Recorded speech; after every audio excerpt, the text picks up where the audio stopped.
ፈጣሪ አይደለም ካሉ ሌላ ኢየሱስ ነው በሏቸዋል። በአማላጆች አይደለም፣ እርሱ ራሱ መጥቶ ለምን መጣ? የመጣው ማን ናችሁ? አሁንም ገና ኢየሱስ በሰማይ ሄዶ አንዳንዶች እንደሚሉን ገና ሊያስታርቀን የሄደም ይመስላችኋል።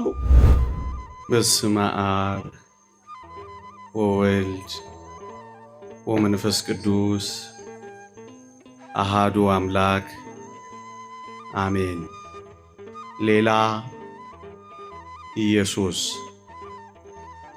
የሐዋርያው የቅዱስ ጳውሎስ መልእክት ወደ ቆሮንቶስ ሰዎች ሁለተኛ ቆሮንቶስ ምዕራፍ 11 ቁጥር 4 እንዲህ ይላል።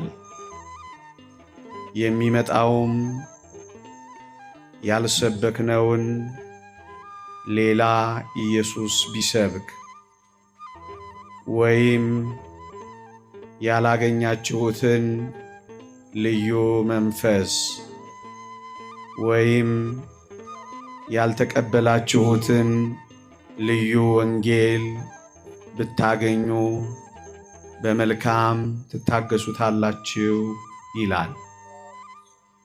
ሌላ ኢየሱስ፣ ልዩ መንፈስ፣ ልዩ ወንጌል ይላል ቅዱስ ጳውሎስ።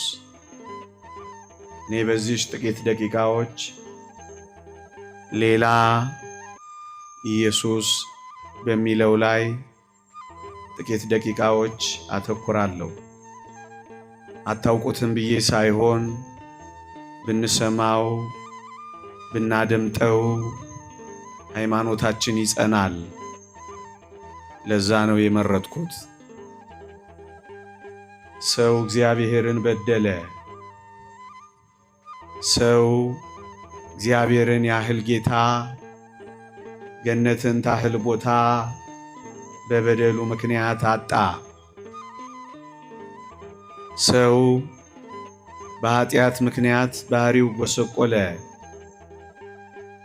ሰው እጅግ በጣም ደካማ ፍጥረት ሆነ። ቅዱስ ጳውሎስ እንደተናገረው ከዚህ ለሞት ከተሰጠ ሰውነት ማን ያድነኛል ብሎ የሚጮህ ሆነ ሰው።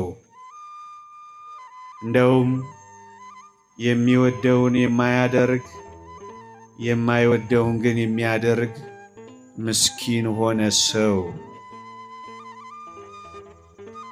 መቃብር ጋር ሲኦል መውረድም አገኘው ሰው። በሁሉ ላይ የነበረው ሰው እንስሳት እንኳን የሚያስደነግጡት ምስኪን ሆነ ሰው። በእግዚአብሔርና በሰው መካከል ታላቅ የጸብ ግድግዳ ሆነ። እግዚአብሔር ጩኸቱን እንዳይሰማው ጩኸቱ የማይሰማ ሆነ። እግዚአብሔር መሥዋዕቱን እንዳይቀበለው መሥዋዕቱ ያልሰመረ ሆነ እና ሰው አዘነ። ሰው መጮህ ጀመረ። ሰው እንዲህ እያለ ጮኸ፣ ውድቀቱንም ተረዳ። ሰው እንዲህ አለ፣ ሰማያትን ቀደህ ወርደህ አድነኝ ብሎ ጮኸ። ሰው እባክህ ጌታ ሆይ ክንድህን ላክና አድነኝ እያለ ማልቀስ ማንባት ሥራው ሆነ ሰው። የተወደዳችሁ ክርስቲያኖች፣ እግዚአብሔር ሞትን ትሞታለህ ብሎ ፈርዶበታል። የእግዚአብሔርን ትእዛዛት በመፈጸሙ ሰው ሞትን ሞቷል። በነፍሱ ከእግዚአብሔር ተለይቷል። እግዚአብሔር ሞትን ትሞታለህ ብሎ ፈርዶበታል። አሁን ሰው ማረኝ እያለ ማልቀስ ያዘ። እጆችህን ላክ እያለ ማንባት ያዘ። ክንድህን ላክ እያለ መጮህ ያዘ። ሰማያትን ቀደህ ውረድ አለ። ሰው ለመነ። እግዚአብሔር ሲለምኑት ተለማኝ ነው። ሲመለሱ የሚመለስ አምላክ ነው እግዚአብሔር በፍርዱ ቀጥቶ አባሮታል።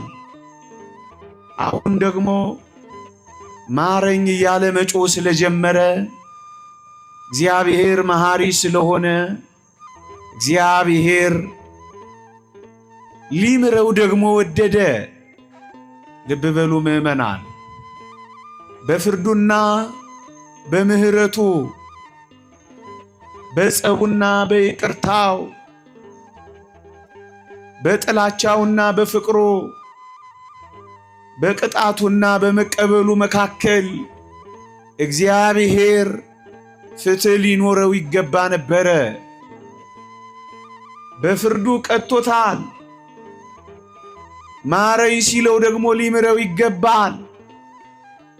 እና ታዲያ እግዚአብሔር ምን ያድርግ? የተወደዳችሁ ክርስቲያኖች፣ ይቅርታ ሲጠይቀው ይቅር ሊለው አይገባም? ማረኝ ሲለው ሊምረው አይገባም? እንደ ወጣ ይቅር፣ እንደ ጠፋ ይመለስ፣ እንደ ተቅበዘበዘ አይመለስ ሊለው አልወደደም እግዚአብሔር። ታዲያ ምን አደረገ እግዚአብሔር? እንዲህ ይላል ትንቢተ ኢሳይያስ ምዕራፍ 59 ቁጥር 16 እንዲህ ይላል፣ እግዚአብሔርም አየ፣ ፍርድም ስለሌለ ተከፋ፣ ሰውም እንደሌለ አየ፣ ወደ እርሱ የሚማልድ እንደሌለ ተረዳ፣ ተደነቀ፣ አዘነ የሚል ቃል ታነባላችሁ። ልድገመው ቀስ ብዬ። እግዚአብሔር አየ፣ ፍርድም እንደሌለ ተረዳ፣ ሰውም እንደሌለ አየ፣ አዘነ፣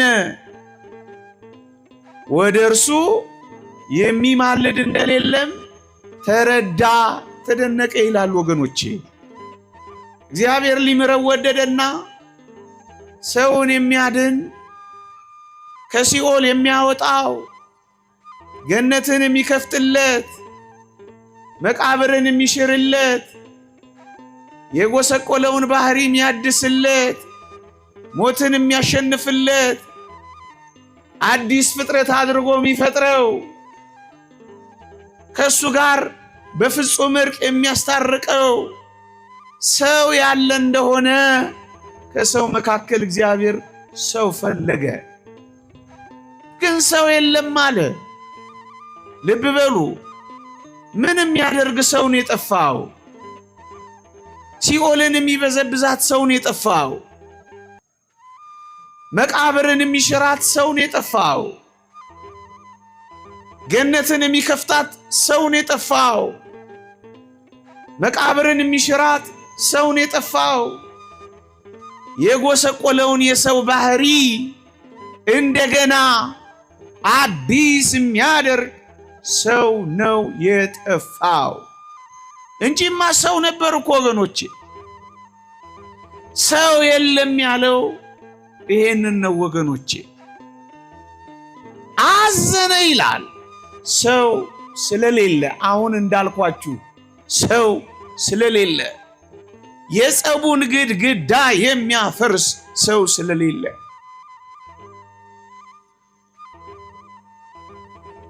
በመካከል ያለውን ጸብ ፍጹም እርቅ የሚያደርግ ሰው ስለሌለ አዘነ።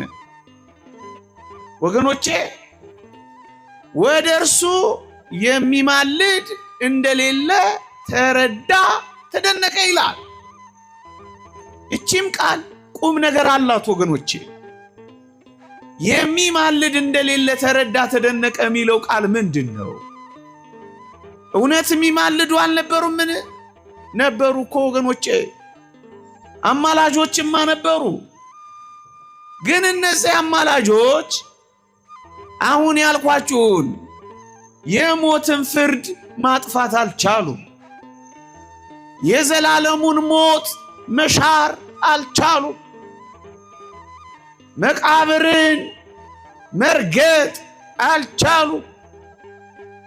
ሲኦልን መበዝበዝ አልቻሉም።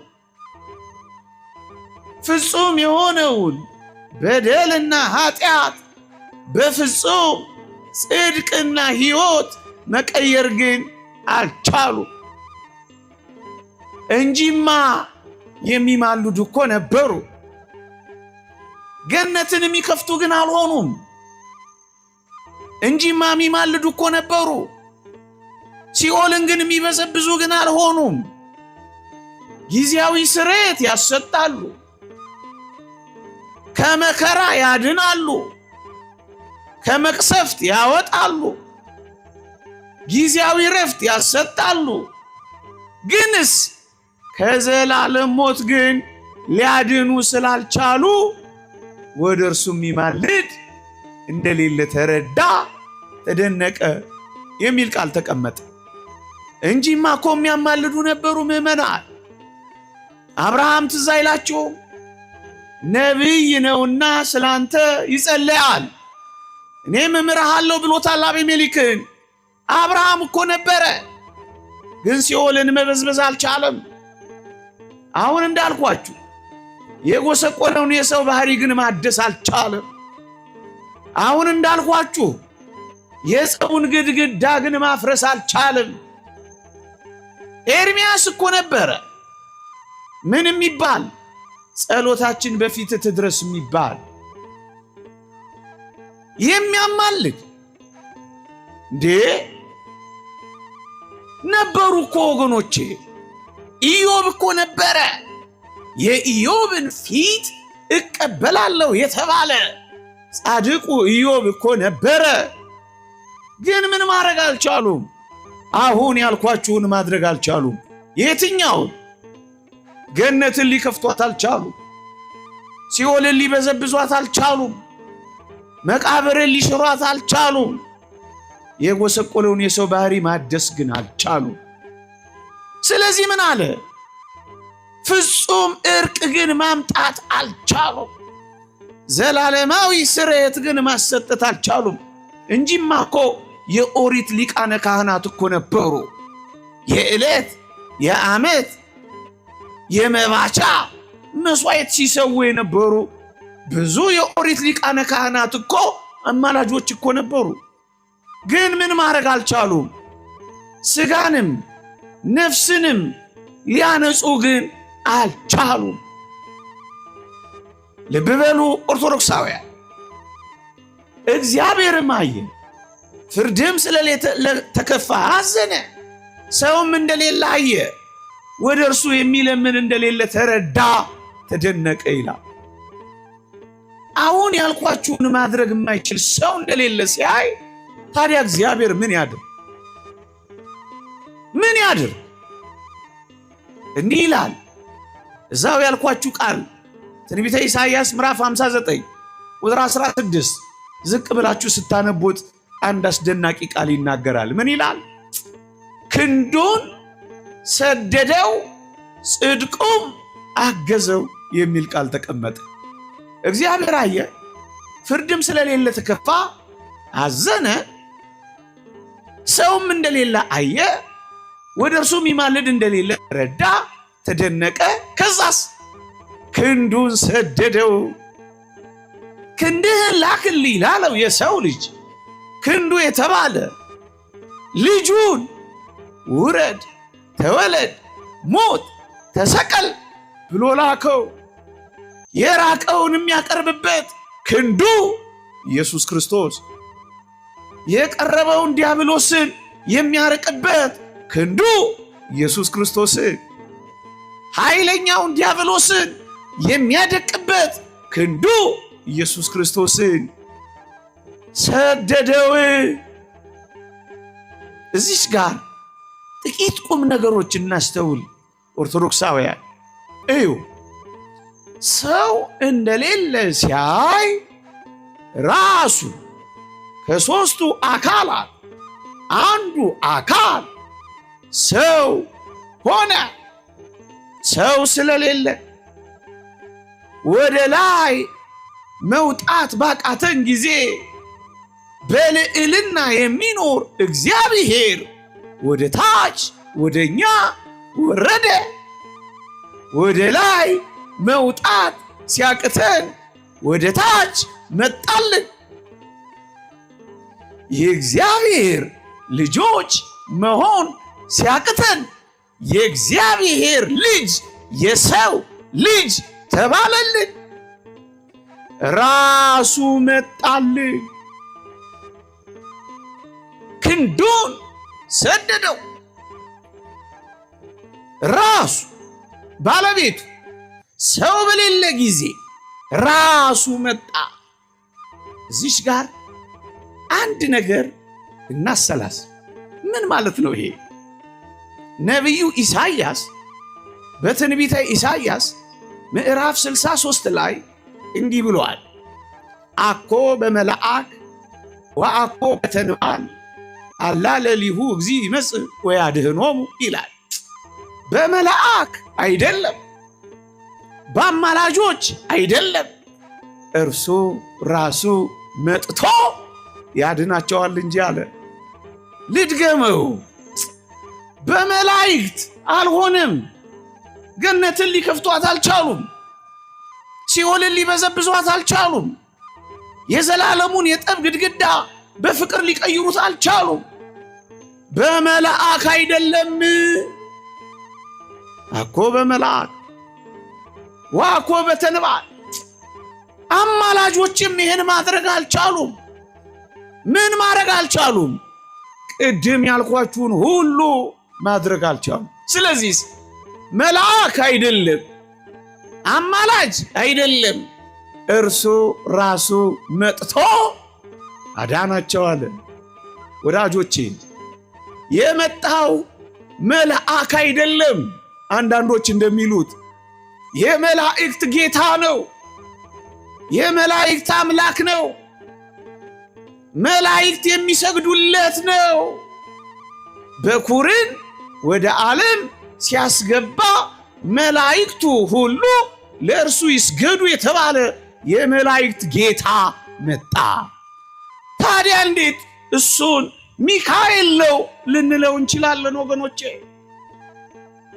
መልአክም አይደለም። ይሄ መልአክ ነው የሚሉን አንዳንዶች ስለ ሌላ ኢየሱስ እየነገሩን ነው። እሱ የመላእክት ጌታ ነው።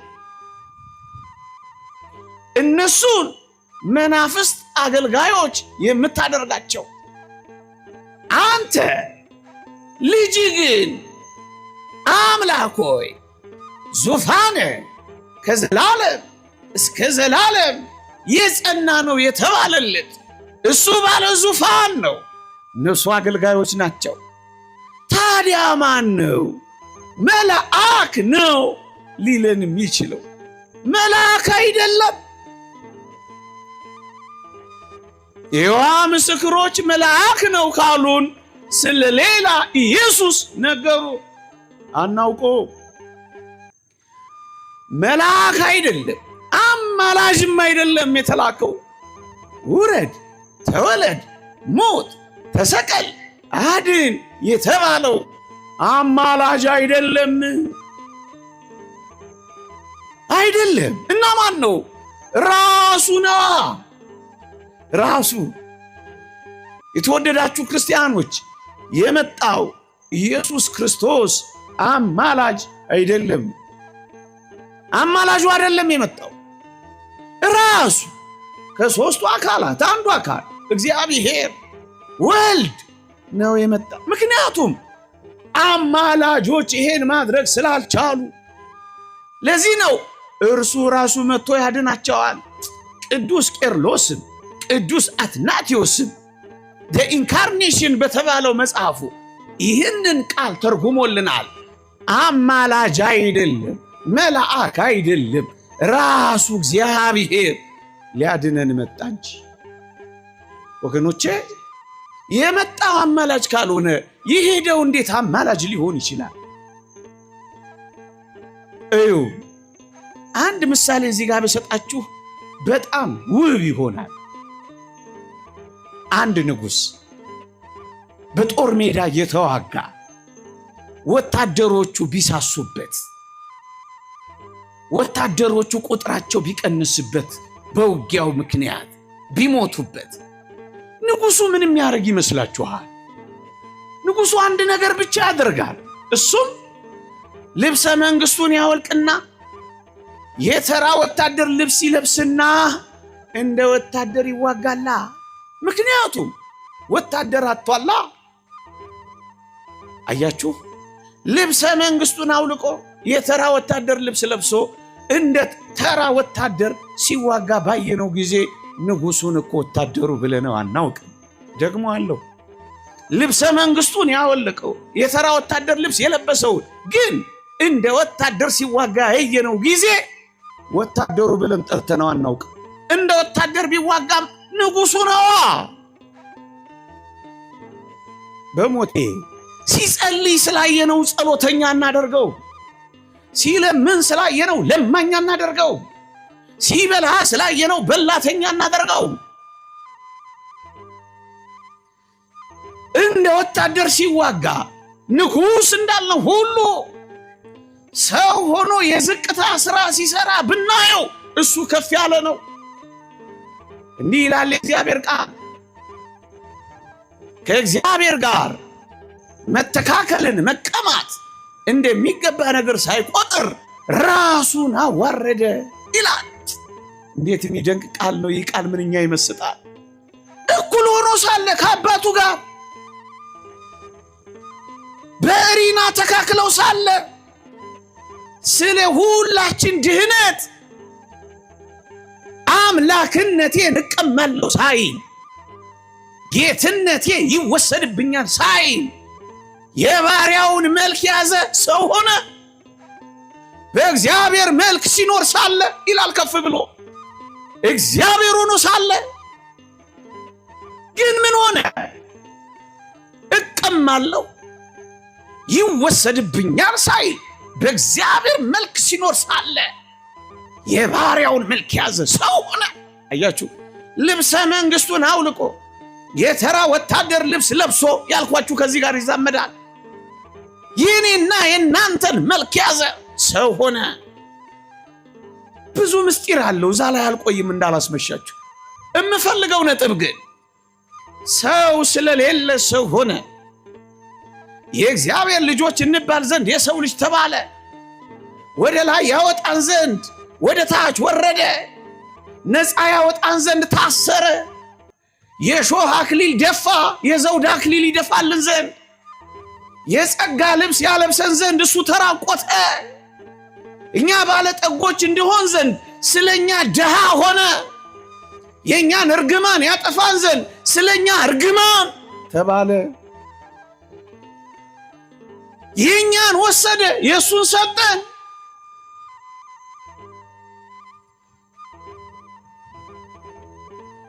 ግን ማን ነው? ንጉሡ ነው። ራሱን የመጣው ራሱ ወገኖቼ፣ አንዲት ነገር ብቻ ደግሜ ልለፍ፣ ምናልባት የቀረበ ምሳሌ ስለሚሆን። ልብሰ መንግሥቱን አውልቆ የተራ ወታደር ልብስ ለብሶ ወታደር ባጣ ጊዜ እንደ ተራ ወታደር ሲዋጋ ያየነውን ወታደሩ እንደማንለው አማላጁ ማንለው ለዚህ ነው ወገኖቼ። ምክንያቱም የመጣው አማላጅ ስላልሆነ። በሞቴ ልጠይቃችሁ፣ እግዚአብሔር አይደል የሞትን ፍርድ የፈረደው በሰው ላይ ነው እንጂ።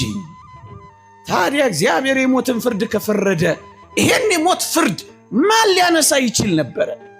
ምሳሌ፣ የላይኛው ፍርድ ቤት የፈረደውን ፍርድ የስር ፍርድ ቤት ማንሳት እንደማይችል እግዚአብሔር የፈረደውን እግዚአብሔር ነው ሊያነሳው የሚገባው። ታዲያ ኢየሱስ ክርስቶስ ማን ነው? የባህሪ አምላክ እግዚአብሔር ነው። አያችሁ፣ ለዚህ ነው ኦርቶዶክሳዊት ቤተክርስቲያን ያዳነን መልአክ ወይም አማላጅ አይደለም እርሱ ራሱ እግዚአብሔር ነው ብላ የምታስተምረው እኮ ለዚህ ነው። እንዲህ ይላል የእግዚአብሔር ቃል። ትንቢተ ሆሴዕን አንብቡት ምዕራፍ 3። ትምህርት ስለሆነ ትንሽ ታቅሳችሁ ስሙ። ፈጠን ፈጠን ብዬ ጨርሳለሁ። ብናደምጠው ብዬ አስቤ ጥቂት ቃላት እንኳን ይጠቅሟቸዋል ብዬ አምኜ እንዲህ ይላል።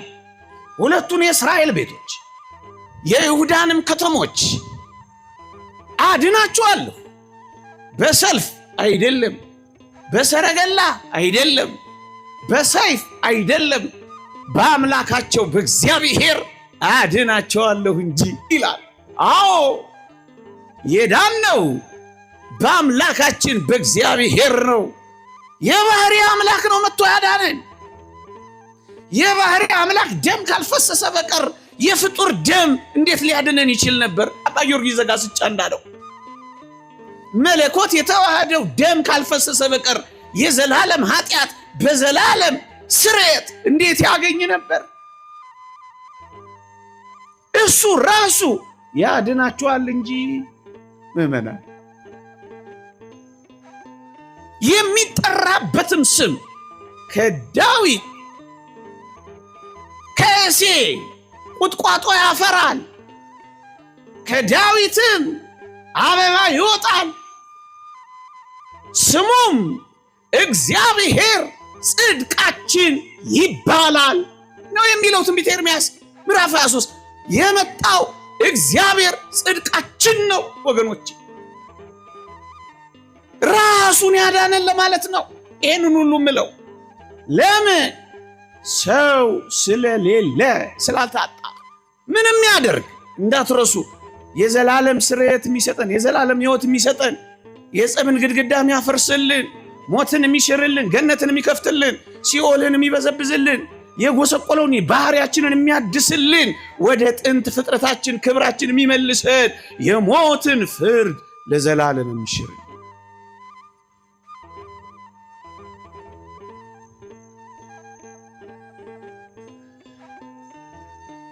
ለምን መጣ? ሁለተኛው ነጥብ ለምን እንደመጣ ጥቂት ነጥቦችን ከእግዚአብሔር ቃል ላንሳ። ስሙኝ፣ በሞቴ ብዙ ሰዓት አልፈጅባቸው።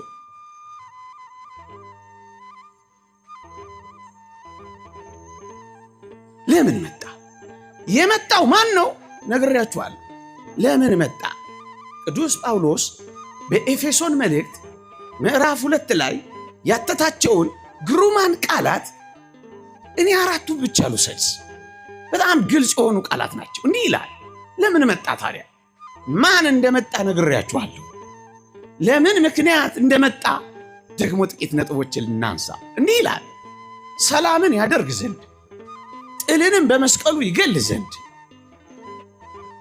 አንድን አዲስን ሰው በራሱ ይፈጥር ዘንድ አራተኛ ሁለቱን በአንድ አካል ያስታርቅ ዘንድ ነው ይላል። ለምን መጣ? ተጣልተን ነበር፣ ጸብ ነበረ። እሱን የጸብ ግድግዳ ሊያፈርሰው ነዋ። በዲያብሎስ ምክንያት በእግዚአብሔርና በሰው በመላእክትና በሰው በፍጥረታትና በሰው በነፍስና በስጋ ተቃርኖ ሆኖ ተጣልተን ነበር። እሱን ሰላም ለማድረግ መጣ። ሰላማችን ነው፣ ማንም የማይነጥቀን ሰላማችን፣ የማንናወጥበት ወደባችን፣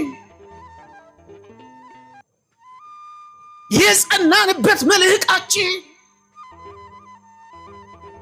የዘላለም ደስታችን፣ ሰላማችን ሆኖ መጣ።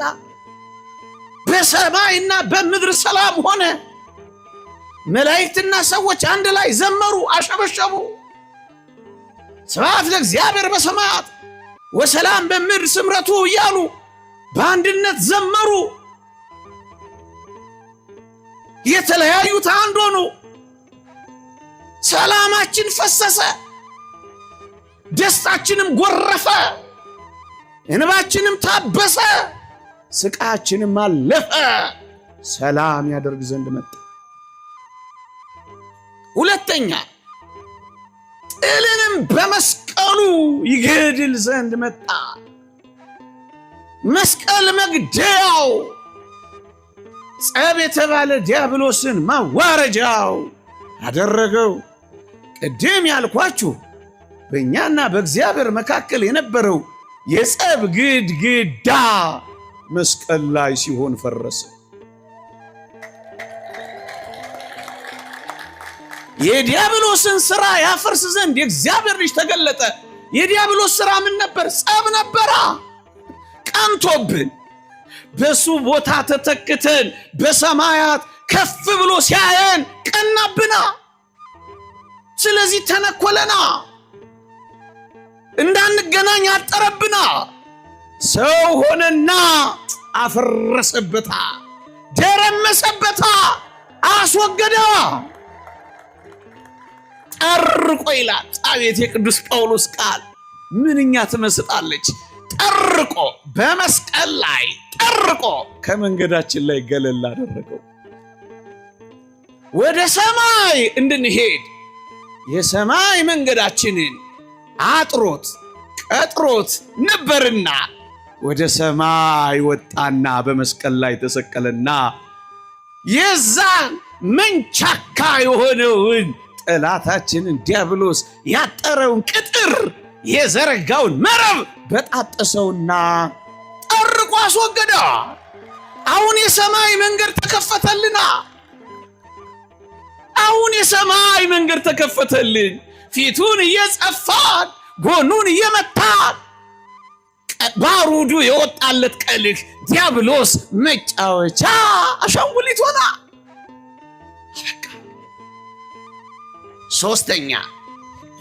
ሶስተኛ ሁለቱን በአንድ አካል ያስታርቅ ዘንድ ነውና ይላል። እንዴት ይደንቃል! ይሄ ደግሞ ተጣልተን ነበር፣ እርቅ መሆን አለብን። ጀርባ ሰተነው ሸሽተን ነበረ፣ ፊቱን መልሶልን ወደሱ መቅረብ አለብና። አቤት ከሰማችሁኝ ትንሽ ታግሳችሁ የሆሴን ታሪክ ልንገራችሁ። መጀመሪያ አንዲትን ሴት አግባት አለው፣ አገባት። ኋላ ትታው 3 ልጆች ከወለደች በኋላ ነቢዩን ትታው ኮበለለች ይላል። በዝሙት በዚህም በዚያም ወደቀች፣ ጎለመተች ይላል። እግዚአብሔር እንዲህ አለው ይላል። እንዴት ድንቅ ምሳሌ ነው!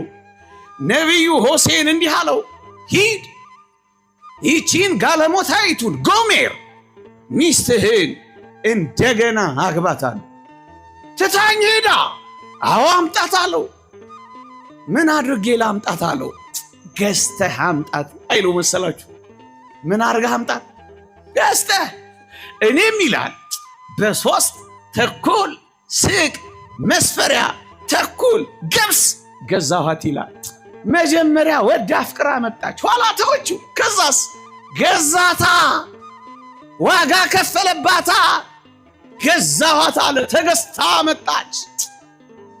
ወገኖቼ ወደነው አፍቅረነው ኖርን፣ ጀርባ ሰተነው ትተን ብንጠፋ መጣና በደሙ ዋጋ ገዛና። በዋጋ ተገዝታችኋል፣ ለራሳችሁ አይደላችሁም ያለን ለዚህ ነዋ።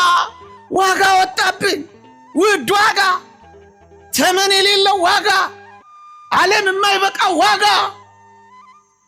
ቃላት የማይገልጡት ዋጋ፣ የሚመጥነው የሌለው ዋጋ፣ ጥልቀቱ ምጥቀቱ ለመታወቅ የሚያልፍ ዋጋ ወጣብና ገዛ።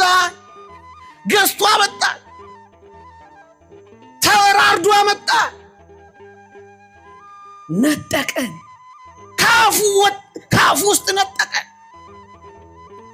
ከዲያብሎስ ጉያ ውስጥ ከተወሸቅንበት መሰስ አድርጎ አወጣ።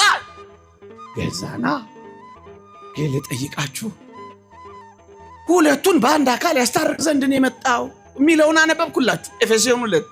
እስኪ ልጠይቃችሁ፣ እኔና እናንተ አሁን ታርቀናል አልታረቅንም?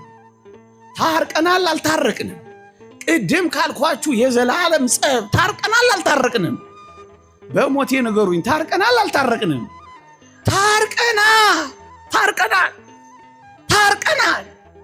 እደግመዋለሁ፣ ስለምፈልገው ነው ይሄንን ቃል ማጎላው።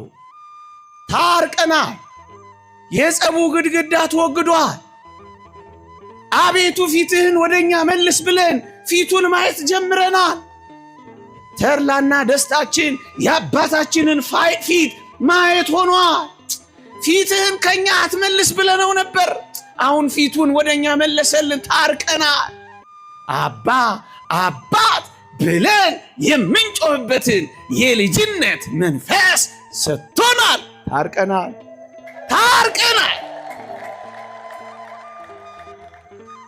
እንደ ባሪያ አይደለም፣ እንደ ልጅ መኖር ጀምረናል።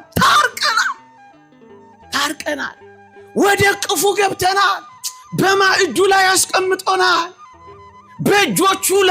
በእጆቹ ላይ አሳርፎናል። አቤት እንዴት ይደንቃል! ምን ቃላት ይገልጸዋል! ጠፍቶ የነበረውን ዓለም ታቅፎታል። በመስቀል ላይ ቀኝ እጁን ሲዘረጋ ቀደምት ሕዝብን አይሁድን፣ ግራ እጁን ሲዘረጋ አዲስ መጪዎቹን አሕዛብን አቀፈ። ታረቀ። ራሱ ታራቂ፣ ራሱ መታረቂያ፣ ራሱ አስታራቂ ሆኖ ታረቀ። መታረቂያ ሆነ፣ ደግሞ ማስታረቀን ራሱ። ወዳጄ ኢየሱስ ክርስቶስ የጀመረው ያልጨረሰው እርቅ የለም። ደግሞ አለው። ኢየሱስ ክርስቶስ የሞከረው ያልተሳካለት እርቅ የለም። ታርቀናል። ምን ማለት ፈልጌ መሰላችሁ? አሁንም ገና ኢየሱስ በሰማይ ሄዶ አንዳንዶች እንደሚሉን ገና ሊያስታርቀን የሄደም ይመስላችኋል። ታርቀናል። እንደገና ለማስታረቅ ወደ ሰማይ የገባ ይመስላችኋል። እንደገና ሁሌም የለም። እና ምንድነው? ታርቀናል። ይህን የሚደግፍ የእግዚአብሔር ቃል አለ? አዎ አለኝ። ምን የሚል? ሮሜ መልእክት ምዕራፍ 5 ቁጥር 10 በልጁ ሞት ታረቅን ይላል። ደግሞ አለው በሞቱ ታረቅን። ሞቱ መታረቂያ ሆነን ራሱን ቤዛ፣ ራሱን ካሳ፣ ራሱን መስዋዕት አድርጎ በማቅረቡ ታረቅን። በቃ ታረቅን እኮ ነው የሚለው። ታረቅን። ለዚህ ነው የቀረ ሊያስታርቀው የሚገባ ነገር የለው። ጨርሷል። አስታርቆናል። ታርቆናል። መታረቂያ ሆኖናል። መስዋዕት ስለሆነ የባህሪ አምላክ ስለሆነ ታርቆናል።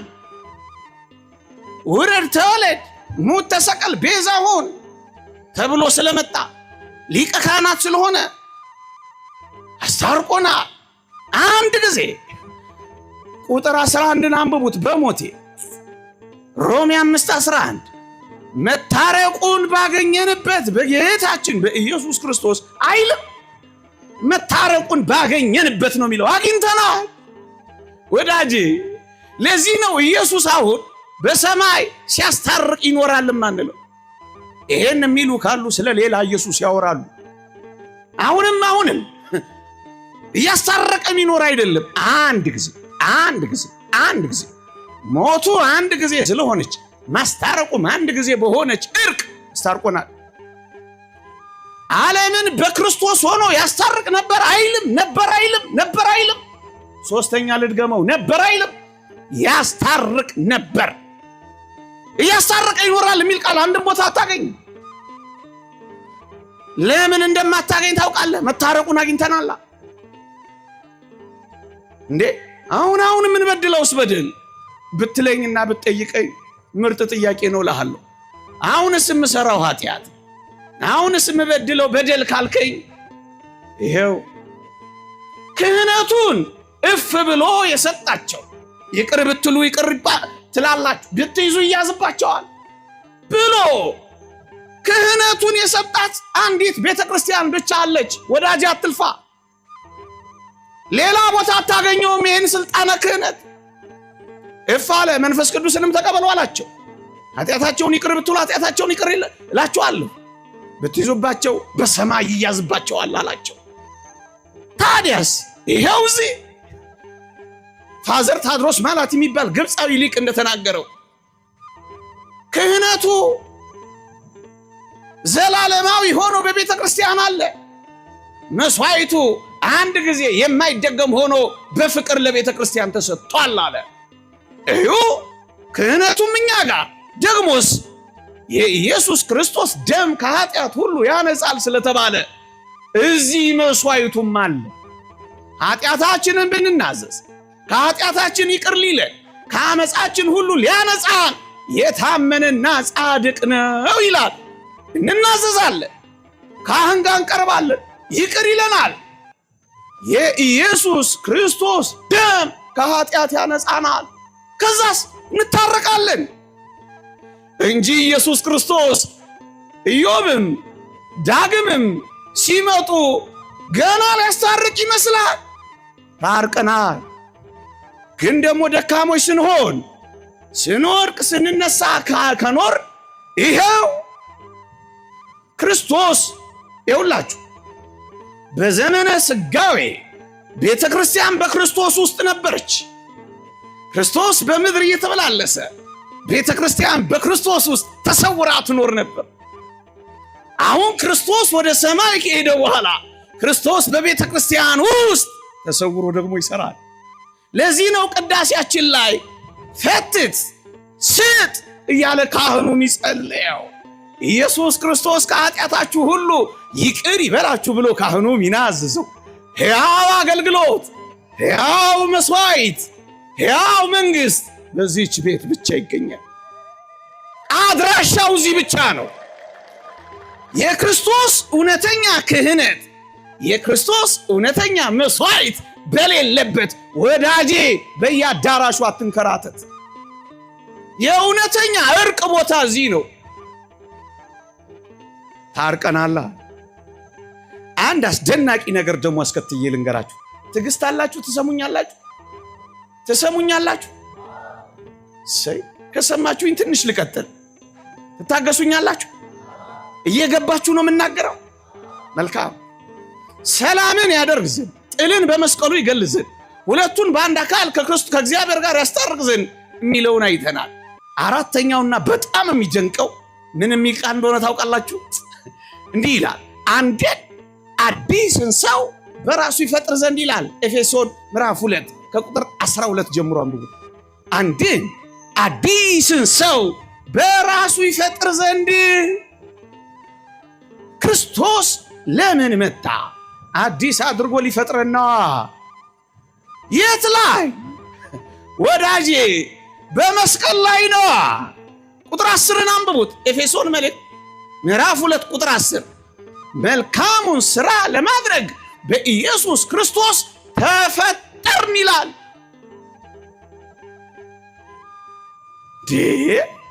ታዲያ ማን ነው ኢየሱስ ክርስቶስን ፈጣሪ አይደለም የሚለው? ተፈጠርን እያለ ፈጣሪ አይደለም ካሉ ሌላ ኢየሱስ ነው በሏቸዋ።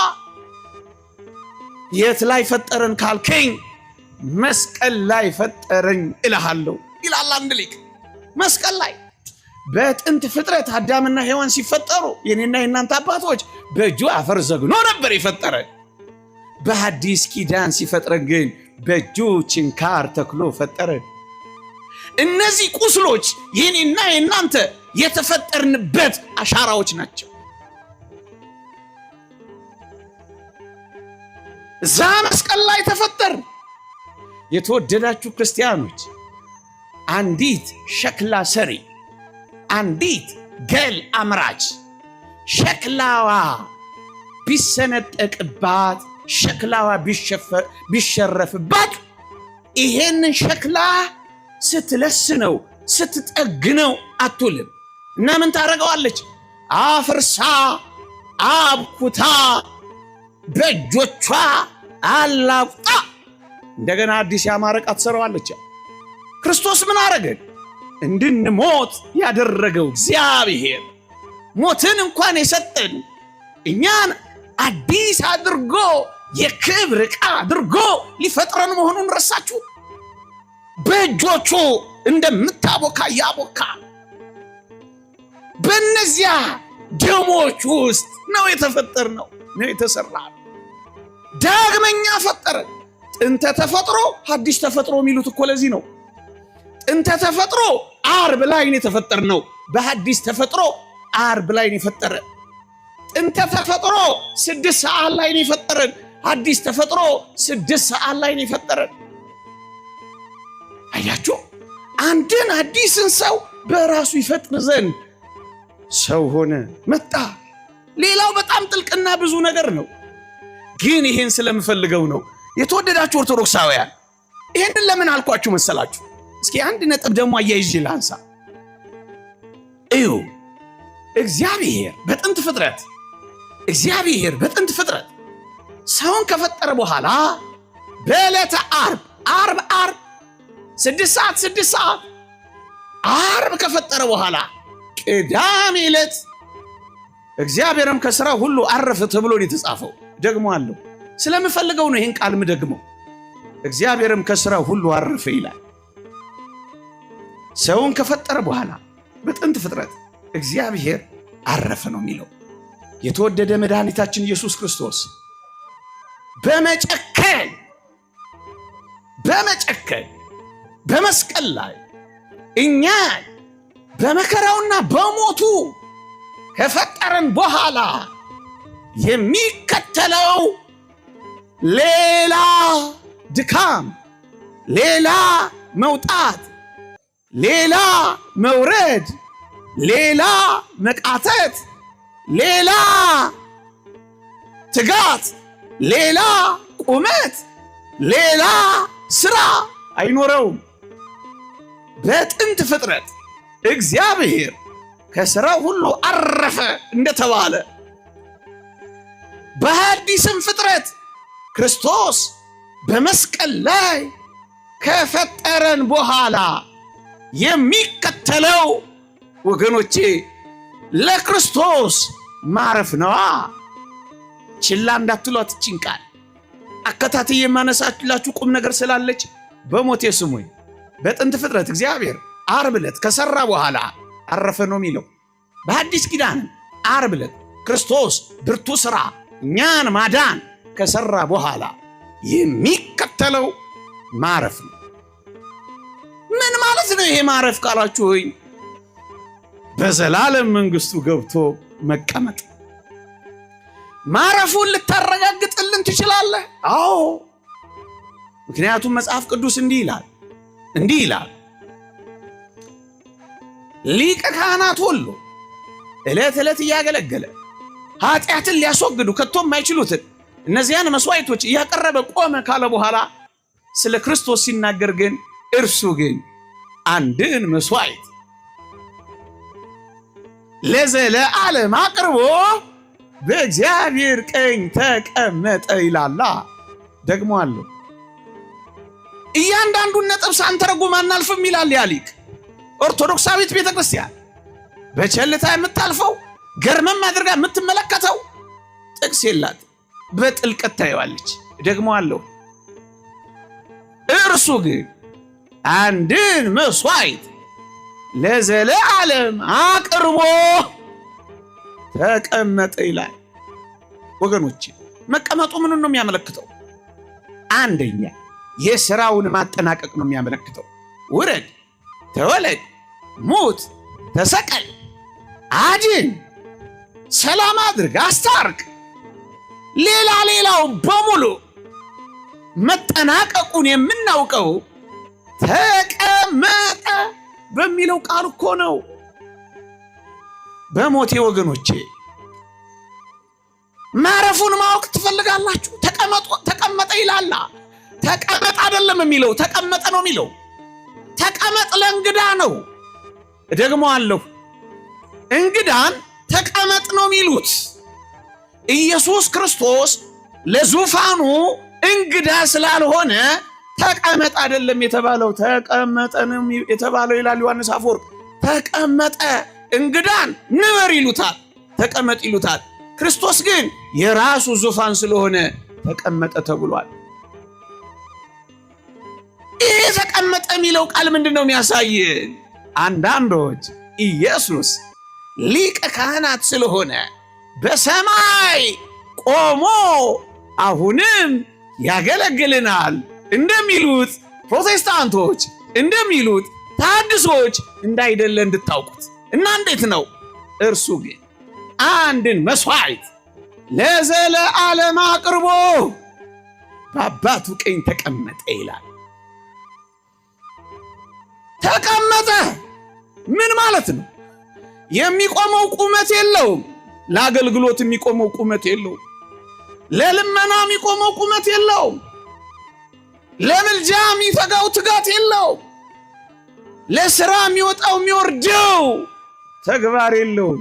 ይልቁንስ አንድ ጊዜ በብርቱ በጨከነ ሞት ሞቶ እኛን ካዳንን በኋላ በጥንት ክብሩ ከብሮ ተቀመጠ ነው የሚለው። ይኸውላችሁ እንደ ኦሪቱ ሊቀ ካህናት ኢየሱስ ክርስቶስ ሁል ጊዜ ለማገልገል ሊቀ ካህናት የሆነ አይደለም። ለሱ የባሕርይ አምላክ ነውና አንድ ጊዜ በመጨከን መስቀል ላይ ማገልገል ብቻ በቅቶታል። እጆቹን እንደሚዘረጋ ሊቀ ካህኑ ዘረጋ። ማር ይቅር በል ብሎ እንደሚጸልይ ለልማዱ ሊቀ ካህናት የሚያደርጉትን አያውቁምና ይቅር በላቸው ብሎ ለመነ። መስዋዕት እንደሚይዝ መስዋዕት ራሱን ሥጋውን ደሙን አቀረበ። የተወደዳችሁ ክርስቲያኖች በግ ነውና ታረደ፣ ተወራረደ። ሊቀ ካህናት ነውና የሚቆም የሚያገለግል ካህን የተቀመጠ ንጉሥ ሆነ። መስቀል ላይ ጭምር ተቀመጠ። በጣም የሚያነጋግር ቃል ነው። ተቀመጠ።